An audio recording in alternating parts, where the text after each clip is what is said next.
The following podcast is a deep, shallow dive production. And you're going to love it. Okay, let's go.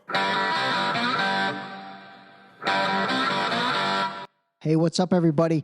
Happy Friday. Hope everybody had a good week. All right, so I was going to record an episode yesterday because it was my birthday, August 22nd, as well as a happy birthday to my good friend Lisa Streff. We share a birthday. So yeah, I was going to record yesterday because I'm like, oh, that's cool. It's my birthday. Let me put out an episode. And then this is funny. I don't know if you got a chance to listen to the episode on Wednesday, which was with Ian Smith. Super interesting dude. Went viral years back during COVID because he kept his gym open and basically like racked up over $1 million worth of fines. That story was kind of everywhere. Anyway, so my whole plan was, oh, so cool. I'll release episode number 200 on Thursday, which is my birthday. And I don't know, it was like Tuesday night. And then I was like, who gives a shit? First of all, who gives a shit that it's episode 200? Who cares that it's my birthday? I'm not being overly dramatic. I'm kind of being funny.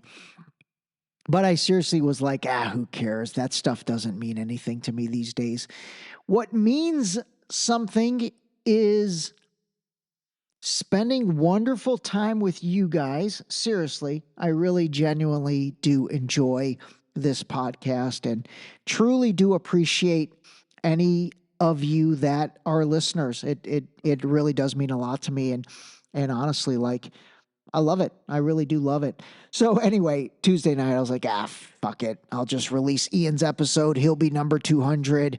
And then I just was like, who needs to release it on my actual birthday? Who cares? So here we are. We are Friday, August 23rd. And I also wanted to wish my brother and my sister-in-law a happy 20th wedding anniversary, which was also yesterday on my birthday. They did get married on August 22nd, 2004. This is actually a funny story as well. So my brother, whom you all know I love to death, was super, super kind about it in 2000, probably like early 2004. And he's like, hey, listen, we're trying to find the location for our wedding, yada, yada, yada. The only date they have available in August is the 22nd. And I'm not even kidding. I'm like, okay, so what? He's like, well, it's your birthday. I'm like, oh, who cares? It's just 1 year. And then it dawned on me hours later. I'm like, oh, wait a minute. This is like for the rest of my life. But you know what? I love it. I love sharing my birthday with their wedding anniversary. It's like 2 for the price of 1.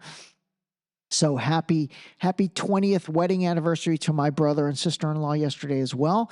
And, I'm going to do a couple things today. I'm just going to talk a minute about, I guess, sharing some perspective of my 52 years on this earth. And then I'm actually going to pipe in Hannah Smith. If you remember, Hannah was the one that did the Christian Zionism episode that I really liked and really enjoyed, Christian Zionism, Christian nationalism.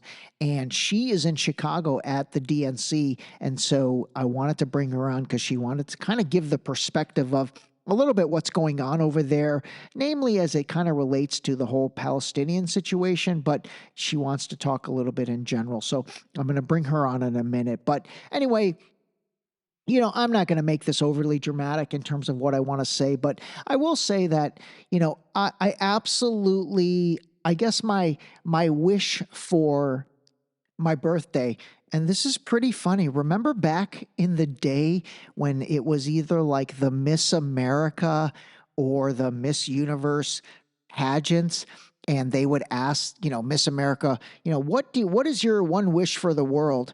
And it became a big joke. I don't remember which one said it, but I think one of them said, my wish is for world peace. And everybody like made fun of her for years because they thought that was such a ridiculous wish. But that's pretty funny because that is my wish. My wish is for world peace. So I guess the joke is on us, and whomever from Miss America or Miss USA or Miss whatever said that gets the last laugh, because seriously, that's really all I want is world peace. And, unfortunately, I just don't think we're going to get it. And so my secondary wish is that I seriously want anyone listening who listens to this podcast, just try and take a nuanced look at politics. And I'm telling you, try and rise to that 30,000-foot viewpoint. And if you're a super Democrat, try and, put away your emotions and take a look at what's happened right now in the Democratic Party, namely being we got the wool pulled over our eyes. Well, some people did, in terms of Biden's health, and then they all of a sudden swapped Kamala in. If you're a super duper Republican, take a look at Trump. Take a look at a guy who, 4 weeks ago almost died. And you would think that would, you really would think that would change you. I know it would change me.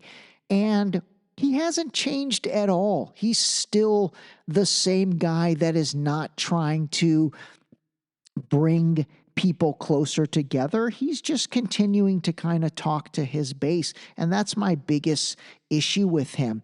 And then by the same token, I'm not going to spend too much time talking about the DNC convention, although I will kind of analyze a few of the speeches next week. But what I will say is they also, if you watched any of the speeches or most of the speeches, whether it was AOC, Bernie Sanders, Michelle Obama, Barack Obama, Hillary, they were vitriol against Trump. And I was talking to one friend. He's like, well, of course they would be. And I said, well, you know what? That's the party that prides itself on, being more and rising above. And, it's like Obama said in one of his speeches, when they go low, we go high. Well, they went low, they went low during this convention. They really did. If you listen to any of the speeches, Trump's name was mentioned a total of like 276 times in the first 3 days, more than any other word by far. So anyway, my point of all that is, seriously, if you guys can, as we move forward, things are going to get crazier. I have a feeling RFK Jr. is going to drop out. I think he's going to endorse Trump. I think Trump's going to make him the head of the FDA as the quid pro quo with that. I think there's going to be a potential bigger conflict that happens with Iran. Something's going to fire up in terms of Taiwan and China. Who knows? There might be more Russia-Ukraine stuff coming. Anyway, strap yourself in because it's not going to be smooth sailing for the next 75 days as we get into the election. And so my wish above all else is, regardless of who you support, what party, whatever, just rise above and let's try and look down on this. Let's try and separate our emotions, and let's try and think about what are the narratives that are trying to be created. What are the really the storylines that are trying to be created? What are the divisions that are trying to be created? I'm telling you, when you look at things along those lines, it just becomes more apparent really what is taking place.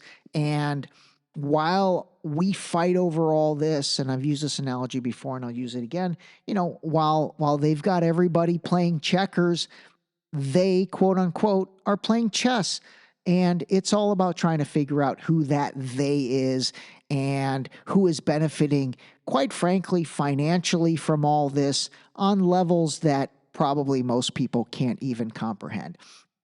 All right. Anyway, just wanted to share all that. But most importantly, I wanted to thank everybody for continuing to listen, all of the comments, all of the feedback, all of the questions, all of the pushback. I love all that stuff, and I truly appreciate it.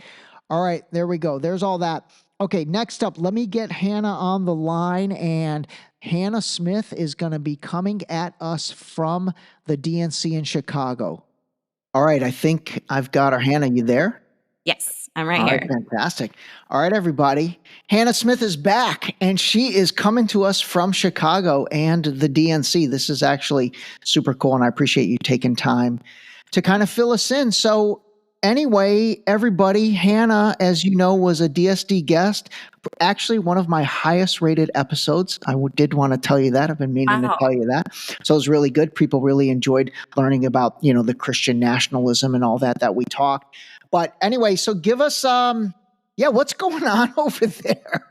What is going on in Chicago? So much is happening. And my decision to come to Chicago was kind of a last minute decision, but I decided to come because it felt like a very historic DNC to attend events surrounding it.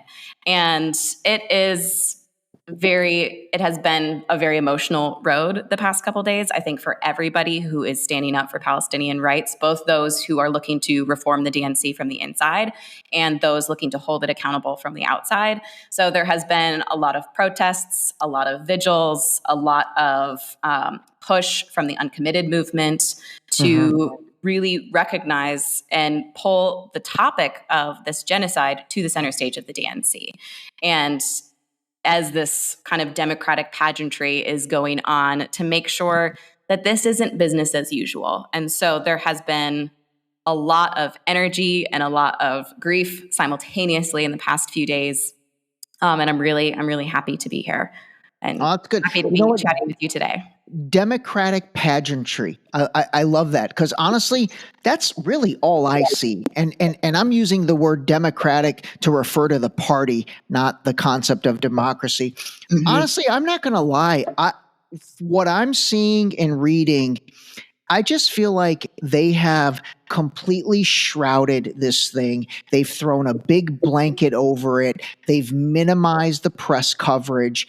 Any press coverage I am seeing, honestly, is really negative. It's like the violent stuff and like turning over things, which we'll talk about that in a second, because honestly, I almost feel like some of that stuff is being staged by Antifa or some entity working for the other side. I'm not even kidding. I really think they create chaos to do that. But like one thing that has been very, I guess, bothersome to me is they talk the talk, but they don't walk the walk. Like it's been 10 months and they're continuing to send billions of dollars to Israel. How is that doing anything for this cause? How is that doing anything for the movement?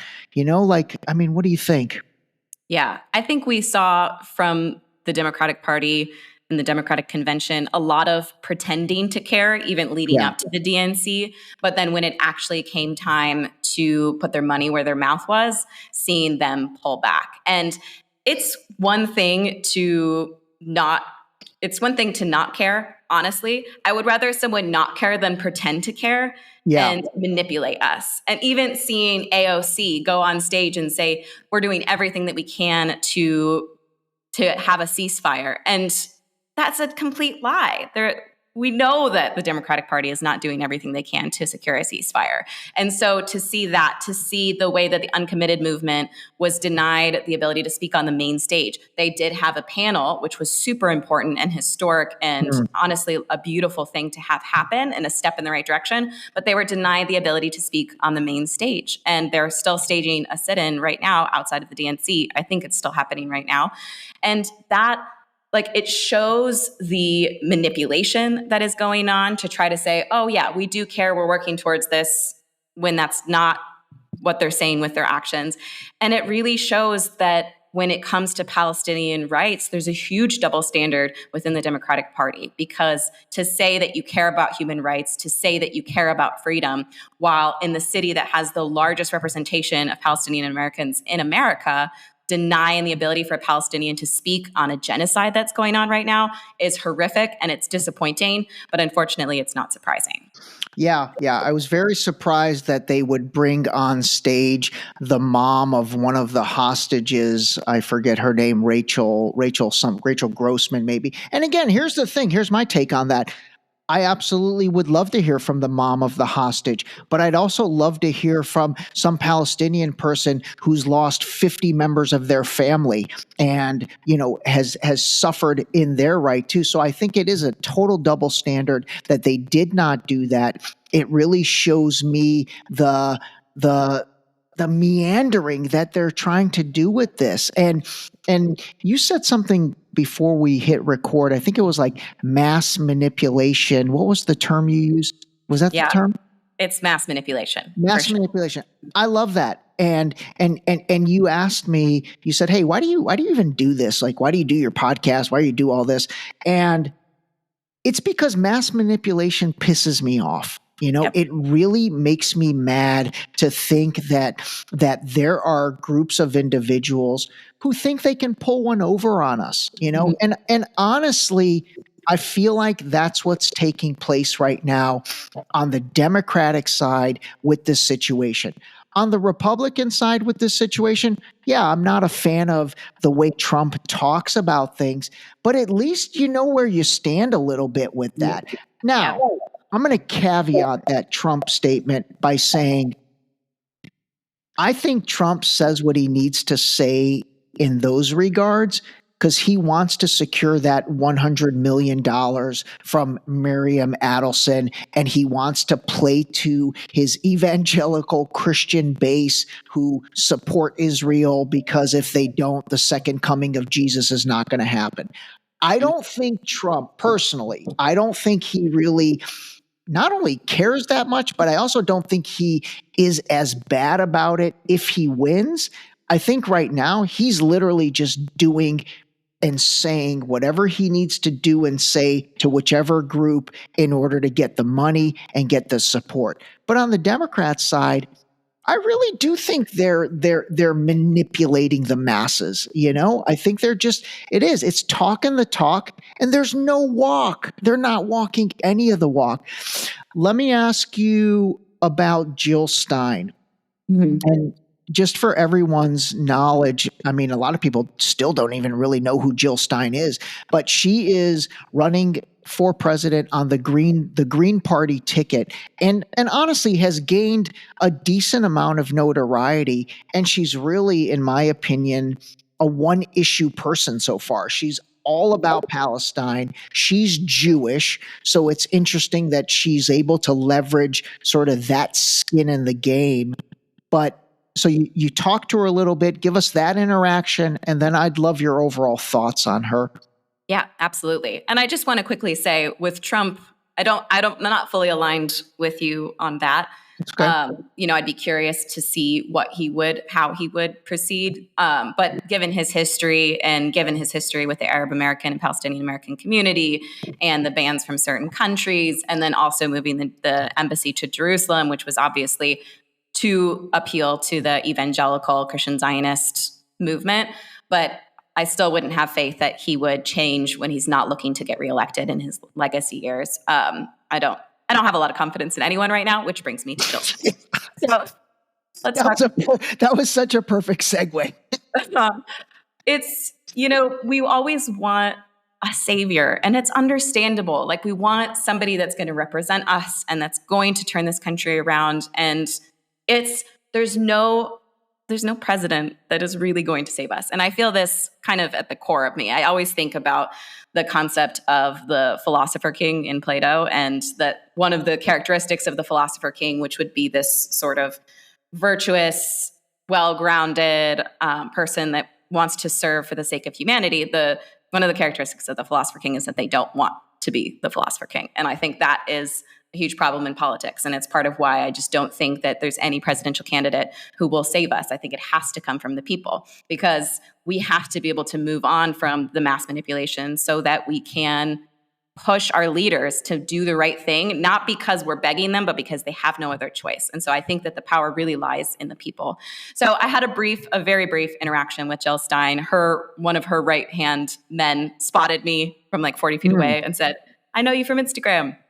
And I was trying to, during some of these protests, I really wanted to be a fly on the wall and just kind of like talk to regular folks, talk to grassroots organizers, get a feel for how people are feeling, what's the energy. And so I kind of I had a hat and sunglasses on. I kind of wanted to be like a little bit sneaky. He spotted me. So I went over and, I thanked her for her support of the movement.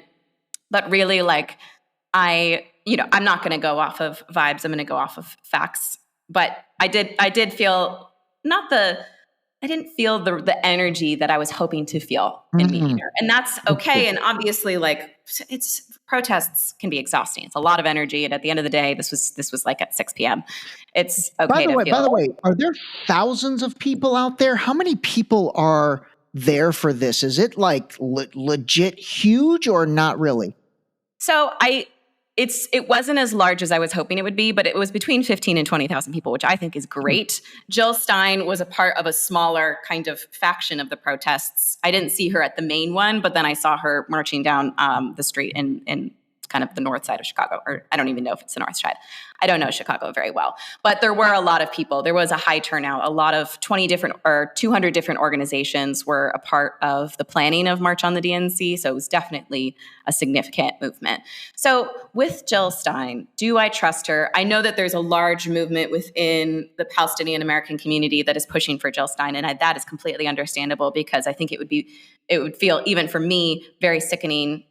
And I honestly, I'm not going to endorse any candidate. It would feel very sickening for me to vote for somebody who has the power to stop this genocide, but is not. So the idea of not voting for Kamala Harris is very understandable to me.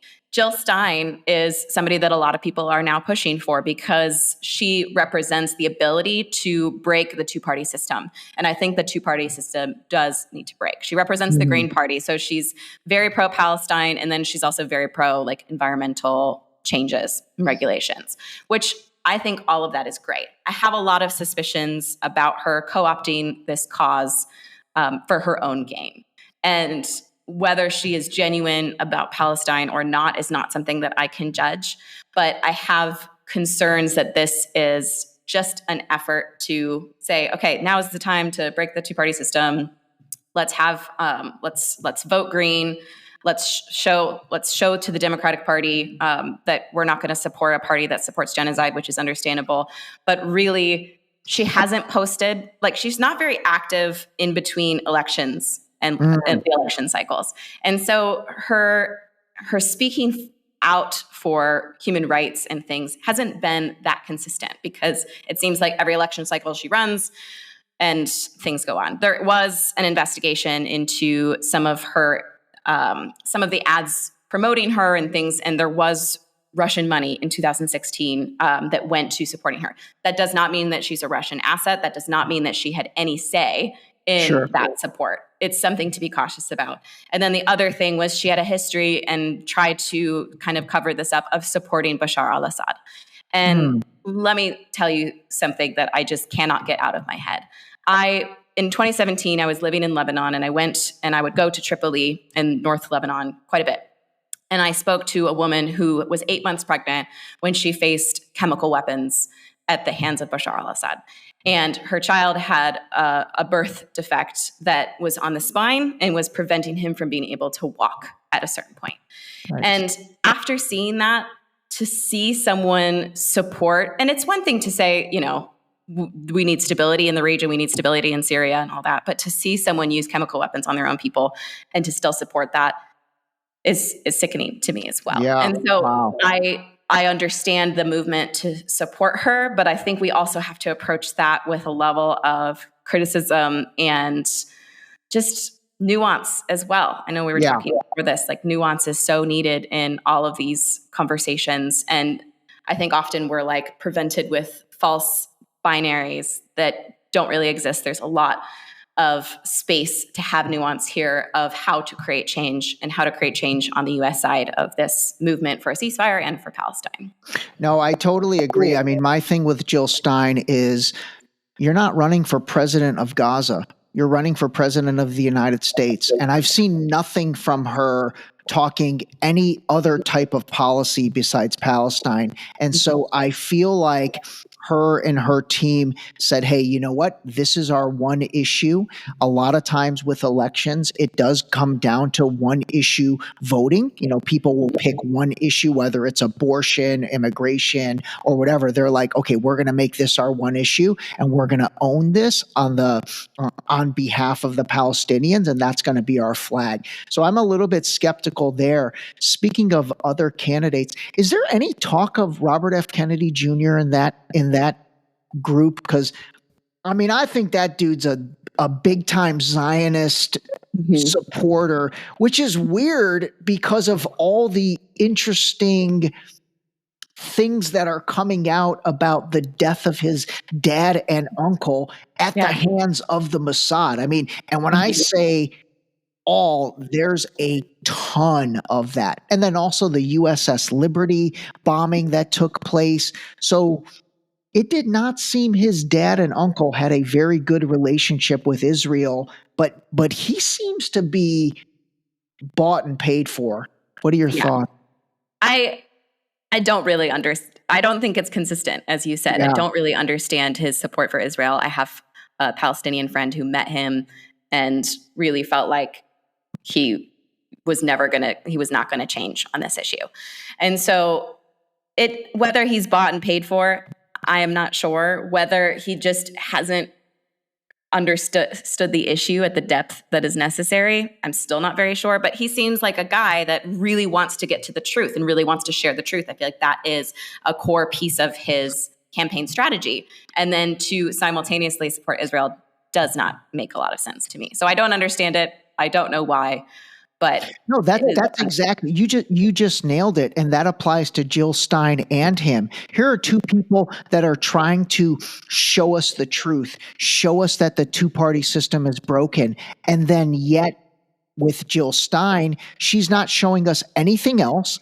And then with Robert F. Kennedy Jr., he's not showing us the truth on what many are thinking is the most important issue right now. So then it makes you doubt everything about him. And then you're like, holy shit, they're just playing us. They're playing us with their identity politics, and they're playing us in the direction that they're wanting to take. I think he's going to drop out and replace Trump, or I'm sorry, support Trump. I think he's going to jump on that bandwagon. And then I think the quid pro quo will be Trump will make him head of the FDA or give him some type of big job or something along those lines. Okay, you know what I wanted to ask you, because I don't totally understand this, and tell me if you do. The concept of this uncommitted voters, we're hearing a lot about that, but I don't know if everybody truly understands, what that technically means and what that looks like. You have perspective on that? Yes. So I chatted with two of the co-founders and delegates on Sunday and was really inspired and moved by their message and their goals. So the uncommitted movement started in Michigan. It was a very last-minute organizing strategy, and they actually secured 13% of the Democratic voters in Michigan to vote uncommitted. So voting uncommitted was a message to send to Biden to say, we are not going to support you in the midst of this genocide. And so it started there.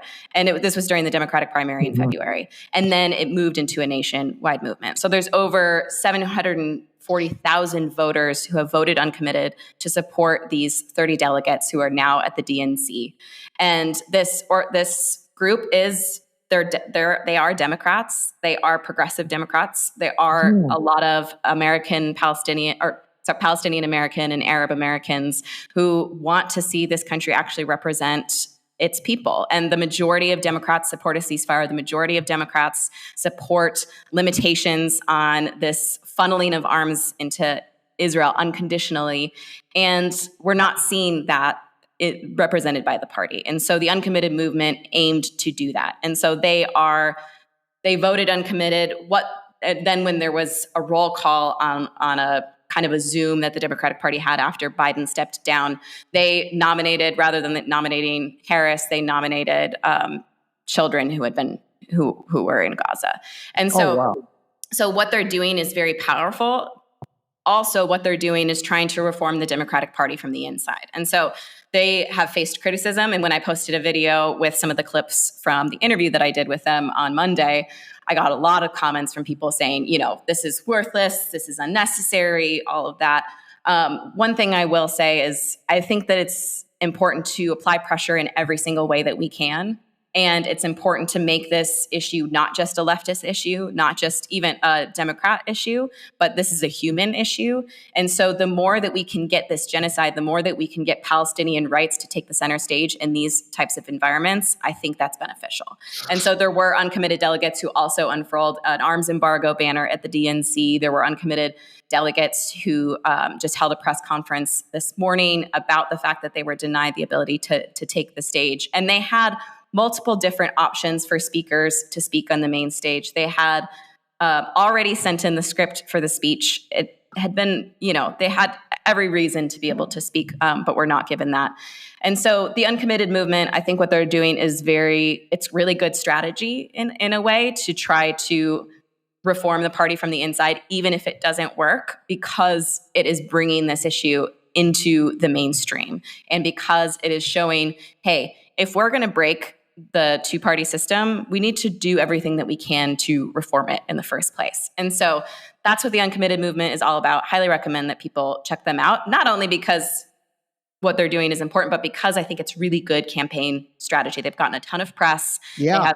Their ask is very simple, which is just an arms embargo. Their campaign slogan right now is not another bomb, which is something that a lot of people can get on board with, which is important when you need the majority of people to say, okay, no, I can get behind that, to keep it simple, to keep it clear. They're not a part of the protest outside of the DNC, but they're harnessing that energy to give VP Harris and the Democratic Party a chance to redeem themselves, a chance to say, hey, in these swing states, if we want to win in these swing states, we have to do the right thing and we have to stand up for Palestinian rights. So I admire them a lot. Okay, I'll have to, the whole electoral college and all of that process, it's just so funny. I guarantee you most of Americans, including myself, don't even understand any of that. So that's something I'll have to dig into. Maybe we'll have to do another episode together and dig into that. I think the opportunity for the Democratic Party to redeem themselves was a failure because the only way, in my opinion, to redeem yourself, they should have let somebody take the stage. They should have let somebody take the stage, but they didn't. And again, that to me, that's the walking the walk, and they didn't walk it. So it'll be interesting to see what plays out. It's a mess. The whole thing really is such a mess. What else did I want to ask you? Well, what else over there? Is there anything else on the that you're seeing with the people? How's people's energy? Do people feel just defeated, or are they energetic? I mean, what are people feeling? There's a lot of anger. There's a lot of disappointment. I think across the board, there's a lot of grief. I know that there was a protest outside of the Israeli embassy that I didn't go to on Tuesday because I went to a vigil, and that was a lot of energy. That was a lot of anger and understandable anger. And then the protest that I went to on Monday, which was the March on the DNC protest, also, I think that a lot of people want a path of hope, a political path of hope, and we're not seeing it very clearly. And one of my fears in all of this, I had a conversation with a friend last February who has a pretty good inside scoop into what to expect from intelligence agencies and governments when it comes to the American side of the ceasefire and pro-Palestine movement. And he said, expect efforts to fracture the movement, to try to separate Palestinian Americans and Arab Americans from other groups so that the movement loses its legs, so that the movement loses its efficacy. And I think that split between who to vote for right now is being capitalized by intelligence agencies and people who want this movement to fail. And so I think in what I witnessed on Monday was a lot of energy, a lot of hope, not a lot of hope, a lot of energy, a lot of desire for change, a lot of desire to do everything that we can for change, but really a split between the people who feel like we should vote for a step in a better direction than Trump in their mind, or vote third party. And I think, and then in the online discourse surrounding all of that, I saw a lot of bots. I've seen an uptick in bots, and I've seen an uptick in trying to inflame and exacerbate tensions. I think we should be talking about who to vote for. I think that's like a very natural topic that is dividing us in certain ways, and we should be talking about it. But I think that is being manipulated right now. We have to be very cautious about that as a movement, because come November, I want to make sure that we are still fighting for Palestinian liberation, collective liberation, regardless of who we're voting for, that we're working to end this genocide, and that we're not losing faith in the movement. We're not being disappointed in it because of the position of its leaders. This movement is not about leaders. It's not about content creators. This is about real human beings in Palestine, children who deserve life and freedom. So exactly. And it is, it's about real human beings. I mean, over the past few days, there have been a few videos, I'm sure you've seen them, and I force myself to look at them, even though I don't want to. And for those of you listening, I'm sure you probably haven't looked at them, and maybe you shouldn't, but I'm going to explain it a little. I mean, there's videos of children with half of their head ripped off wide open, and like these Israeli bombs that continue to fall. While all this is taking place, they're continuing to bomb refugee facilities. They're continuing to bomb hospitals, and under the guise of the IDF says intelligence showed, Hamas militants there. And then we never see any Hamas militants. All we see are dead children. It's insane. It's insane. I can't even. Sometimes it's hard to put to words what's really taking place. And unfortunately, unless you're following it or affected by it, it's just like people on social media scrolling. It's like this genocide has turned into scrolling memes for a lot of people. And it's ridiculously sad. It's ridiculously sad. Okay, let's see. Anything else? Because I know you're hectic today. I think I just want to add that this movement is not always what it's presented as by the media. I think the media tries to paint this as fringe or as hyper leftist or something like that. And I just want to say, like, maybe you see some stuff in the media about protests being violent or disruptive or things like that. That happens in every single movement. And whether those are people from within the movement or people from outside looking to exacerbate things, that's what the media likes to cover, because that's what people are going to click on. That's what people are going to read. And a certain level of disruption is necessary. Don't get me wrong. But I just want people to know that this movement is a lot of everyday Americans who believe that their tax dollars shouldn't go to genocide. A lot of the people that I met out there, and the 20,000 people who showed up to the protest on Monday, were regular people who just want change. They just feel like this money should be going to our own people in our own country and our own issues, and not to the murder of children. And so I just want to emphasize that. I want to emphasize that this is the majority of the U.S. supports a ceasefire. The majority of the U.S. supports an end to the unconditional support for Israel. And so I want to add that, because sometimes when you look at the coverage, that point doesn't come across, but I think it's an important one. No, it absolutely is. And, you've got voices like Candace Owens and, as crazy as it sounds, Dan Bilzerian, that dude, like they're bringing this stuff to the forefront, and they're fundamentally saying, hey, at the end of the day, stop killing children, stop killing women, stop killing people, stop sending, money and bombs without a plan. So I totally agree with you on that. The last thing I wanted to add was that as of this morning, I went and checked again this morning, literally on the Harris Walz website or the Trump Vance website or Robert F. Kennedy Jr.'s website or Jill Stein's website.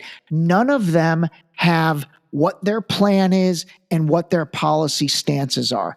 All they have is donation, donation, donation. And so that right there is insane. If you think about it, the four big entities that are in the mix right now, none of them are coming forward and saying, here's our plan for Gaza. Here's our plan for Ukraine. Here's our plan for immigration. Here's our plan for U.S. energy. Here's our plan for inflation. Here's our plan for housing and the mortgage rate. Nobody is talking about policy and issues. That's sad. That's sad. That's what I want people to wake up for. And when we talked earlier about why do I do this? I do this to force that message onto people and say, hey, start asking those questions. Who cares about all the bickering and the back and forth? Anyway, all right, we're going to let you go. Hannah, you're amazing. We're going to do more together. Hang on the line, and we will talk to you soon. Absolutely. Thank you. Thank you, Ray. The ending was terrific. This episode was brought to you by the new book, Deep Shallow Dive Into You, available now on Amazon and Barnes & Noble in hardcover and paperback. Don't forget to sign up for our new mailing list on our website at deepshallowdive.com.